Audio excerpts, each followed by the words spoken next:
Nous vivons une époque surprenante, intrigante, mais dans laquelle nous sommes profondément inattentifs. De nombreux signes que le prophète de l'islam Muhammad sallallahu alayhi wa sallam a prophétisé il y a plus de 1400 ans se déroulent sous nos yeux et lors des 50 dernières années. Nous allons ensemble évoquer 10 signes de l'arrivée de l'heure prophétisés par le messager d'Allah sallallahu alayhi wa sallam que nous avons pu constater ou que nous constatons à l'heure actuelle. En cette période de coronavirus, comment ne pas commencer par la maladie appelée l'épidémie, citée dans un hadith authentique rapporté par Auf ibn Malik radiyallahu anhu, où le prophète sallallahu alayhi wa sallam s'adressa à lui et lui dit « 6 signes se produiront avant la fin du monde. Et parmi ces 6 signes, une épidémie qui vous atteindra, tel le qu'as des ovins. Le qu'as est une maladie qui touche les bêtes, faisant couler leur nez, et la mort instantanée s'ensuit. Bien entendu, de nombreuses épidémies se sont déjà manifestées avant celle-ci, faisant même des millions de morts à travers le monde. Mais il est de notre devoir de méditer sur la raison pour laquelle Allah subhanahu wa ta'ala permet que cette épreuve qu'est le coronavirus nous touche. Est-ce un châtiment?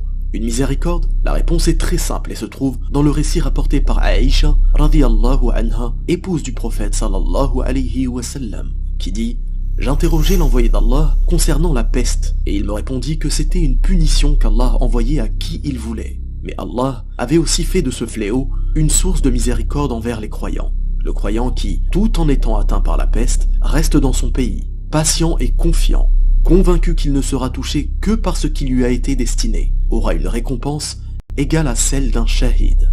Il faut donc revenir vers le seul par qui advient la guérison, Allah subhanahu wa ta'ala. D'autre part, nous constatons quotidiennement que de nombreux musulmans vacillent entre la croyance et la mécréance, tantôt pratiquants, tantôt injustes envers eux-mêmes et envers les autres, à l'image des sectes terroristes de toute appartenance qui injustement prennent des vies innocentes.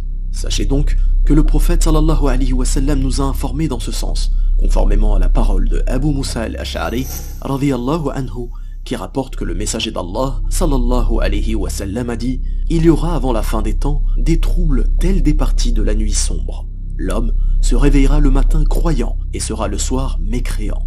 Brisez donc vos arcs, coupez les cordes de ces derniers et frappez de vos épées la pierre, afin de les rendre inutilisables. Si l'on entre chez l'un de vous, qu'il soit le meilleur des 2 fils de Adam. » Nous pouvons aussi observer la multiplication des innombrables gourous et maîtres spirituels qui égarent les personnes vulnérables vers le mensonge à travers le monde. Abu Huraira radiyallahu anhu rapporte que le messager d'Allah sallallahu alayhi wa sallam a dit « L'heure ne viendra pas jusqu'à ce qu'apparaissent près de 30 imposteurs menteurs. Chacun d'entre eux prétendra qu'il est le messager d'Allah. » Sur un autre sujet, vous m'entendez souvent vous inviter à la recherche de la science, du savoir religieux, afin d'adorer notre Créateur de façon sincère et conforme. Et ce conseil, je me le fais aussi à moi-même.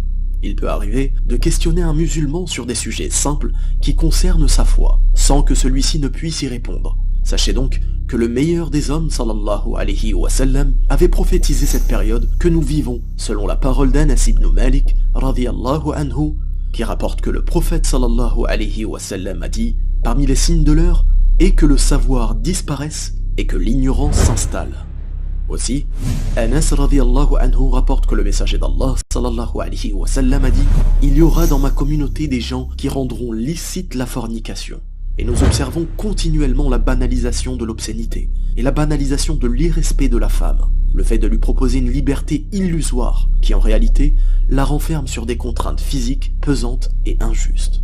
Nous vivons à l'ère où le rêve numéro 1 des gens est de devenir propriétaire, peu importe les moyens interdits et nocifs que ceux-ci comportent.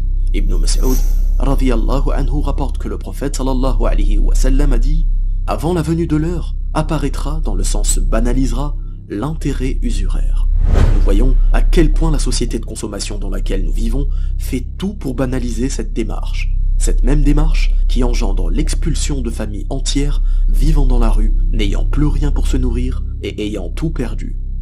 Force est de constater que nous vivons aussi à une période dans laquelle les gens n'hésitent pas à se vanter de leur mosquée et de leur beauté.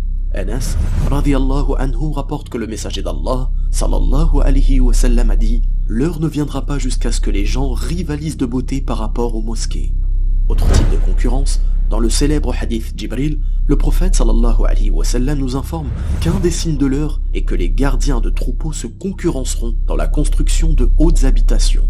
Ce récit n'a nullement besoin d'explication. Quand nous observons la concurrence acharnée que mènent les pays du Golfe à travers la construction de hauts buildings, nous ne pouvons que constater la véracité de ces propos.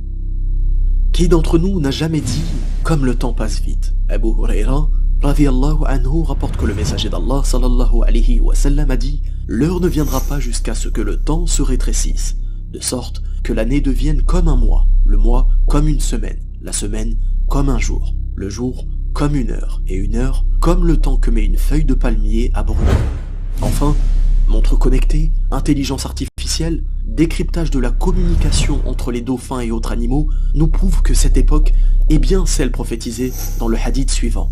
D'après Abu Huraira, radiyallahu anhu, le prophète sallallahu alayhi wa sallam a dit « Peu s'en faut que l'homme sorte et ne revienne sans que ses sandales et son fouet l'informent de ce que fait sa famille après son départ. » Après tout ce que nous venons d'entendre, comment donc ne pas croire en l'existence d'Allah subhanahu wa ta'ala? Comment donc ne pas croire en l'existence des prophètes et messagers qu'il a successivement envoyés pour nous rappeler un message commun, lequel at-tawhid, l'unicité, le fait de ne pas l'associer à quiconque ou à quoi que ce soit. Oui, Noé, Nuh, Abraham, Ibrahim, Moïse, Moussa, Jésus, Isa, alayhum salam, et le dernier des prophètes, Muhammad, sallallahu alayhi wa sallam, ont bel et bien été envoyés pour ce message fondamental.